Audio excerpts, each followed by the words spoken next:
Pemirsa, kini kita update perkembangan pasar saham hingga pukul 10:01 waktu Indonesia Barat, di mana pasar keuangan Indonesia hari ini akan dihujani data dan juga agenda penting baik dari dalam ataupun luar negeri. Badan Pusat Statistik akan mengumumkan data inflasi Oktober 2023 pada hari ini pukul 11 waktu Indonesia Barat. Konsensus pasar yang dihimpun oleh CNBC Indonesia dari 11 institusi memperkirakan inflasi Oktober 2023 akan mencapai 0,26% dibandingkan bulan sebelumnya. Hasil polling juga memperkirakan inflasi tahunan akan berada di angka 2,65% pada bulan ini. Dan inflasi inti secara tahunan diperkirakan mencapai 2%. Dalam catatan BPS, inflasi secara bulanan memang biasanya meningkat mulai Oktober setelah melandai di bulan September.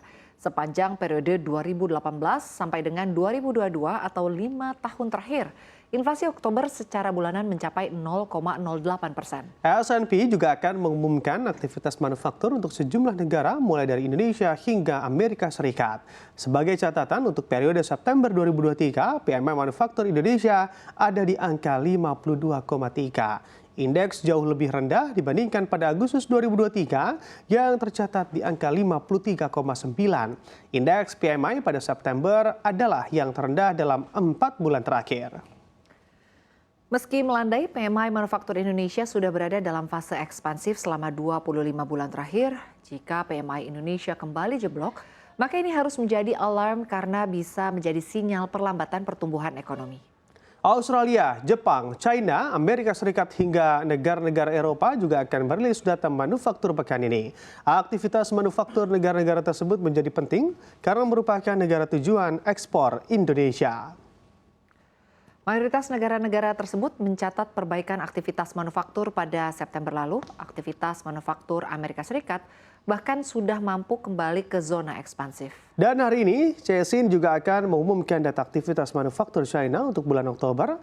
Jika data NBS dan CSIN sama-sama menunjukkan aktivitas manufaktur China, maka Indonesia mesti waspada mengingat China berkontribusi sekitar 25% terhadap ekspor Indonesia. Perlambatan PMI bisa berdampak kepada permintaan China terhadap produk Indonesia, terutama bahan mentah. Dan kini kita lihat untuk posisi IHSG, kita lihat koreksinya cukup dalam ya dan cukup signifikan dengan pelemahan 1,35%, berada di level 6.662,13. Nampaknya IHSG semakin jauh ya ke level 6.900-an. Dan kini kita lihat untuk indeks sektoral, silakan Bram. Ya, terkoreksi cukup dalam, apakah juga nampak juga di dalam indeks secara sektoralnya, finansial, ternyata juga mengalami koreksi 0,77%, begitupun dengan konsumer primer, konsumer non-primer, dan juga perindustrian berada di teritori negatif, masing-masing terkoreksi 2,14%, 2,79%, dan 1,3%. Kita lihat untuk sektor selanjutnya. Energi, bahan baku, infrastruktur, properti, real estate pun sama mengalami koreksi 3%. Energi bahkan terkoreksi cukup dalam, melemah cukup dalam. Bahan baku 2,7%, infrastruktur 1,21%, properti, real estate 1,03%. Kita geser kembali.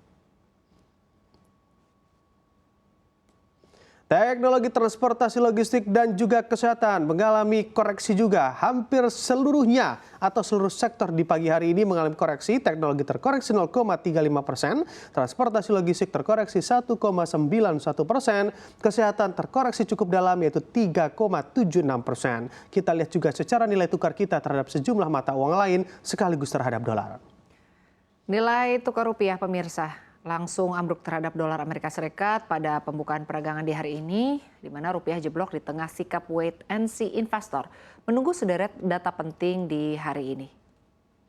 Dilansir dari Refinitiv, rupiah ada di posisi 15.940 per US dollar atau melemah 0,38% pada perdagangan Rabu pagi. Pelemahan ini berbanding terbalik dengan kemarin. Pelemahan awal November ini juga membayangi kinerja buruk rupiah pada Oktober 2023.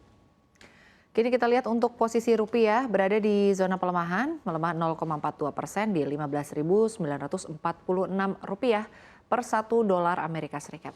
Dan kita amati juga posisi rupiah kita terhadap sejumlah mata uang lain. Terhadap Singapura dolar, rupiah juga melemah 0,42%. Begitu dengan Japanese yen, rupiah kita melemah 0,73%. Terhadap euro, rupiah kita mengalami pelemahan sebesar 0,35%.